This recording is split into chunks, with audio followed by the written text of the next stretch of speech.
दोस्तों, हमारी भारत भूमि आयुर्वेद का खजाना है। आज भी हमारे घरों के आसपास में ऐसे पेड़ पौधे पाए जाते हैं जिसकी आपने कल्पना भी नहीं की होगी। और दोस्तों, इस पेड़ पौधे से प्राचीन समय के लोग स्वर्ण निर्माण करने की विधि जानते थे।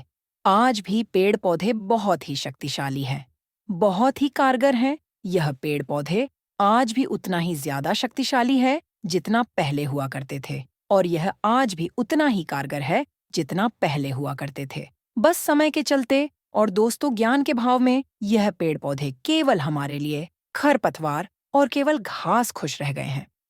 आज की इस वीडियो में मैं आप लोगों को ऐसा दिव्य चमत्कारी पौधे से परिचित कराने वाला हूं, जिस पौधे की प्रशंसा बड़े बड़े आयुर्वेद के आयुर्वेद चारों ने की है, संत महात्माओं ने की है, और इसकी प्रशंसा हम स्वयं करते हैं।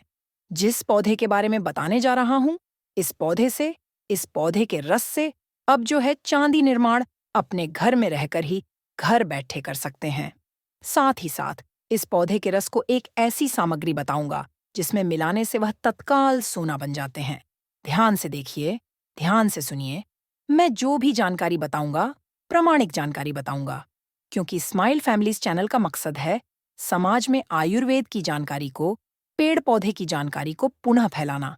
दोस्तों, हम बहुत प्रयास कर रहे हैं, बहुत कठिन परिश्रम करें कि हमारे भारत भूमि में पेड़ पौधे की जानकारी, आयुर्वेद की जानकारी समाप्त ना हो। और दोस्तों, एक बात जान लीजिए, स्वर्ण निर्माण करने का कोई भी व्यक्ति आप लोगों को तरीका नहीं बताएंगे। हमारे भारत भूमि को सोने की चिड़िया क्यों कहा जाता था? प्राचीन समय से लेकर के अभी तक जितने भी संत महात्मा हुए, जितने भी अच्छे लोग हुए, उनके पास स्वर्ण निर्माण की कला थी। दोस्तों, आपने देखा होगा, पहले के लोग खूब आभूषण से लदे होते थे। सोने का रथ होता था, सोने के हाथी होते थे, सोने के महल होते थे। अब इतना सोने के महल सब क्यों नष्ट हो रहे हैं? क्योंकि दोस्तों, प्राचीन समय जो सोना निर्माण की विद्या थी, वह जैसे अंग्रेज हमारे भारत भूमि में लोगों ने अपने ज्ञान को छिपा करके रखना शुरू कर दिया। आज भी चाहे तो बहुत सारे संत महात्मा हैं जो कि तत्काल सोना निर्माण करने में सक्षम है। आज मैं आप लोगों को जिस पौधे के बारे में बताने जा रहा हूं, इस पौधे का नाम है रद्धवल्ली। इस पौधे का नाम है रद्धवली। इसे हम कुनू के नाम से जानते हैं। कई जगह इसे बिंबी और इसे महाराष्ट्र में धोला के नाम से जानते हैं। जो कुनू का फल होता है, इसके बहुता मात्रा में सब्जी बना करके खाते हैं। इसी का एक प्रजाति आता है जिससे स्वर्ण निर्माण होता है। आज के इस वीडियो में मैं आप लोगों को बहुत ही जानकारी, सटीक जानकारी विस्तार से बताऊंगा। देखिए, मैं आप लोगों को हर बार हर वीडियो में बोलता हूं, कोई भी जितने भी फल होते हैं, पेड़ पौधे होते हैं, झंडी बूटी होती है, कोई भी व्यर्थ नहीं है। संसार में हर एक चीज का अपना अलग महत्व होता है। बस उस महत्व को जानने वाला सीख जाए। जैसा कल के वीडियो में भी बताया था भगवान ने, यह चीज ऐसे ही नहीं बनाई है। कुछ ना कुछ कारण है और कुछ ना कुछ लाभ प्राप्त होते हैं। इससे हमें, जैसे अगर कोयला को जान गए तो कोयला को हीरा बना सकते हैं, और हीरा आपके पास में नहीं जाने तो केवल आपके लिए वह कोयले हैं। तो जानते हैं कि जो कुनू है, यह कहाँ कहाँ पाया जाता है? तो कुंदरू संपूर्ण भारतवर्ष में पाया जाता है। भारतवर्ष में किसी भी राज्य से है, हर जगह पाए जाते हैं। एक बात बताना मुझे, ये जो कुनू है, जिसे कई जगह बिंबी बोलते हैं, इसे रद्धवली बोलते हैं, धोला बोलते हैं, इसे आपके यहाँ किस नाम से जानते हैं? कृपया कमेंट सेक्शन में जरूर बताना, ताकि बहुत सारे लोग हमारे कमेंट को देखते हैं। जब आप लोग वीडियो में कमेंट करते हैं, उस कमेंट को बहुत सारे लोग आकर के रीड करते हैं। तो दोस्तों, आपके द्वारा किए गए कमेंट को वो देखने के लिए आएंगे। चलिए जानते इसकी तुलना खीरा से की जाती है, क्योंकि 95 पर खीरा में भी पानी होता है और इसमें भी होता है, और इसकी प्रकृति ठंडी होती है। इसीलिए जो गर्म तासीर वाले लोग अगर इसका सेवन करते हैं तो यह शरीर की गर्माहट को दूर करती है। आइए इसका आयुर्वेदिक लाभ जानेंगे। फिर स्वर्ण निर्माण करने का बीच में ही विधि बताऊंगा। तो इसके प्रथम आयुर्वेदिक प्रयोग है भयानक से भयानक।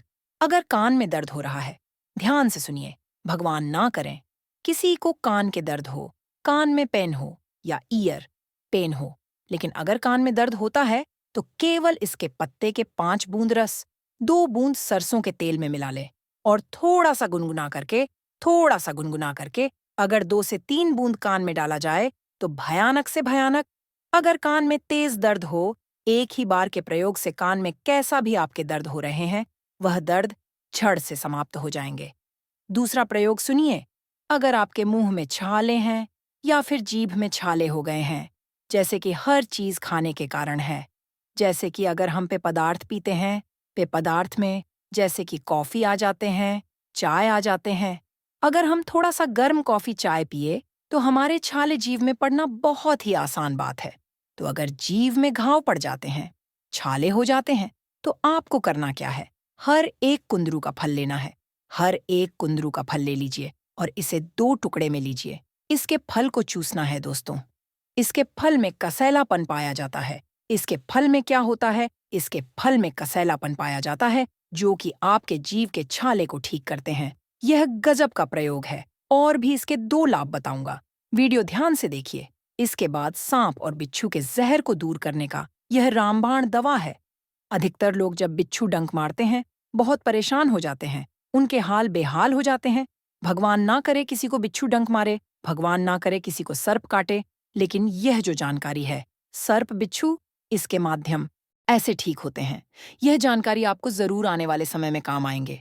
आप इसका लाभ जानेंगे। दूसरे को भी इसका लाभ जरूर बताना। तो अगर किसी को अगर बिच्छू ने डंक मारा, भगवान ना करे किसी को डंक मारे, अगर गलती से डंक मार दिए हैं, तो काम करना, कड़वा कुनू आपको ढूंढना है। वैसे कुनू की 2 प्रजाति होती है, एक मीठा कुनू होता है और एक जो होता है कड़वा कुनू। तो आपको कड़वा कुन ढूंढना है और कड़वा कुंदरू को दोस्तों पिस करके जहां पर बिच्छू ने डंक मारा है वहां पर लगा दीजिए। केवल 15 से 20 मिनट लगेंगे। बिच्छू के जहर उतरेंगे ही उतरेंगे दोस्तों, झड़ से ही समाप्त हो जाएंगे। दोबारा बिच्छू के फिर जहर आपके ऊपर में नहीं लगेंगे। कहने का मतलब है, बिच्छू के जहर जो विष होता है उसी समय समाप्त हो जाएंगे। तो यह बिच्छू के जहर उतारने का रामबाण भी दवा है। अब सांप के भी जहर को उतारने का काम करते हैं। एक संत ने हमें बताया कि 3 अगर कुनू का फल अगर सर्प काटे हैं, उसी टाइम उसे एक कड़वा कुनू का फल खिला दीजिए और बीच में 1-2 घंटे गैप में फिर खिला दीजिए।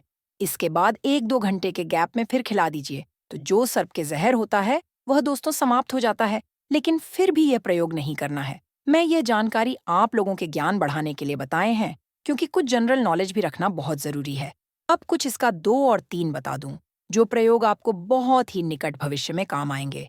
आयुर्वेद की जानकारी को आप एकत्रित करके रखें। जितने भी जानकारी बताता हूं, पेन कॉपी में लिख करके रखा करें। यह जानकारी आपको बहुत आगे काम आएंगे दोस्तों। यह आपके जीवन को बदल करके भी रख सकते हैं। आप घर का वैद्य बन सकते हैं। वैद्य बनकर करके लोगों के उपचार भी कर सकते हैं। दोस्तों, इसका चौथा लाभ है, अगर मुख में बहुत ही ज्यादा दांत दर्द हो रहे हैं, मुख के मतलब जैसे कि अगर आपके दांत में सड़न आ गए हैं, दांत में कीड़े लग गए हैं और दांत में बहुत ही ज्यादा तेज पेन हो रहे हैं, तो कड़वा कुनू को मुख में दबाने से, अर्थात जिस हिस्से में दांत में दर्द हो रहे हैं वहां पर कड़वा कुनू को दबाइए, पिस करके दबाइए। तो दांत के दर्द, दांत में लगे कीड़े और पारियां, ये झड़ से समाप्त हो जाते हैं। अब जानते हैं एक और प्रयोग। इसके बाद लोगों को स्वर्ण निर्माण करने का तरीका बताऊंगा। वीडियो को स्किप नहीं करना। कड़वा कुंदरू से पेट के कीड़े खत्म होते हैं। बहुत से लोग पेट में दर्द से परेशान रहते हैं। छोटे बच्चे के साथ देखना, पेट में कीड़े हो जाते हैं, इससे बहुत परेशान रहते हैं। तो छोटे बच्चे को अगर आधा कड़वा कुनू खिला दिया जाए तो उनके जो पेट में कीड़े मर जाएंगे और पेट के दर्द से छुटकारा पा जाएंगे। अब जानते हैं स्वर्ण निर्माण करने का तरीका। दोस्तों, यह प्रयोग स्वर्ण निर्माण करने का जो मैं तरीका बता रहा हूं, इसे भगवान शंकर ने परशुराम को बताया था। भगवान शंकर ने एक प्राचीन ग्रंथ है, वनस्पति शास्त्र, उसमें भगवान शंकर ने परशुराम को स्वर्ण निर्माण करने का तरीका बताया था। तो देखिए, सर्वदा कल्याण में रत रहने वाले हे परशुराम, अब दूसरे कल्प को सुनाता हूं। यह कौन बोल रहे हैं? भगवान शंकर बोल रहे हैं। कहते हैं कि कटु स्वाद और रक्त बीज वाली रिद्धिवल कटु स्वाद, अर्थात स्वाद में कड़वा हो, और रक्त बीज वाली अर्थात दोस्त हो जिसके जो बीज हो वह लाल कलर की हो। हम सब घर में जितने भी कुनू का सब्जी बनाते हैं, उसके बीज कौन से कलर के होते हैं? इनकी जो कलर होते हैं वाइट कलर के। लेकिन स्वर्ण निर्माण में जो रक्त कलर के बीज वाले कुनू होते हैं, इसका प्रयोग होता है। और यहां पर भी लिखे हैं, कठु रक्त बिंबी कुनू नाम भी लिख दिए। ध्यान से देखिए। तो इस नाम की लता को ला करके, अर्थात यह जो कुनु है कड़वा कुनु, जिसके बीच लाल कलर के हो, इसके लता को ला करके उसके रस को निकालने के पश्चात, अर्थात कुनु के रस को निकालने के पश्चात ताम्र को शुद्ध करके ताम्र अर्थात तांबे को शुद्ध करना है। कौन से तांबे का प्रयोग करना है? स्वर्ण निर्माण में दोस्तों आपको सफेद कलर के तांबे का प्रयोग करना है। बाद में मिलावट के बाद तांबे की कलर आती है, लेकिन आपको सफेद कलर की तांबे लेनी है तो तांबे को शुद्ध करके अग्नि में द्रवित करने के उपरांत, अर्थात अग्नि में आपको पिघला है, आग के माध्यम से पिघला है, पिघलाने के उपरांत उसके ऊपर इसके रस को डालने पर वह ताम्र निश्चित रूप से गंगे नामक का सोना बन जाता है। अब कल्पना कीजिए, क्या कल्पना कीजिए कि इसके रस को अर्थात कटु, यह जो बिंबी है, वली है, यह कुनु है, इसके रस को अगर पिघला के जो तांबे हैं, सफेद कलर की जो तांबे हैं, अगर उसके साथ में इसके रस को डाला जाए तो दोस्तों तत्काल गांग नामक स्वर्ण निर्माण हो जानते हैं। दोस्तों गांग नाम के जो स्वर्ण है इसे उच्च क्वालिटी को स्वर्णा कहते हैं। जिस प्रकार गंगा मियाँ पवित्र है, उसी प्रकार गांग नाम का जो स्वर्ण है यह पवित्र है, इसे देवता ग्रहण करते हैं। और एक और प्रयोग बता रहे भगवान शंकर कहते हैं कि ऐसे ही रांगा को भी द्रवित करके, अर्थात जो रांगा है उसे भी द्रवित की भाषा में पिघला, तो ऐसे ही रांगा को अगर पिघला करके उसमें इसके रस को मिलाने पर, अर्थात दोस्तों इसमें कुन्नू के जो पत्तियां हैं इसके रस को मिलाने पर वह रांगा उसी समय कुंद पुष्प की प्रभा के समान रजत बन जाता है। कुंदरू पुष्प की प्रभा के समान रजत बन जाता, अर्थात तत्काल वह चांदी बन जाता है। और यह भी ध्यान से देखिए, यदि उस रजत को इस औषधि के रस के साथ, अर्थात कुनु के रस के साथ अगर उस चांदी को 1 दिन तक खरल कर लिया जाए तो वह रजत वेदक हो जाता है। वेदक की मतलब अगर तांबे को उसमें डाले तो तांबे को अपने अंदर में ग्रहण कर लेगा, तो इसी प्रकार उसे वेदक बोलते हैं। लोहे को डाले तो लोहे को अपने अंदर में शोषित कर लेगा, उसे हम वेदक बोलते हैं। थोड़ा और ध्यान से देखिए, स्क्रीनशॉट उस कलक में से आधी रत्थी को निकालकर, उस कलक में से आधी रथ को निकालकर धातु मात्र को द्रवित करके अगर पिघला करके अगर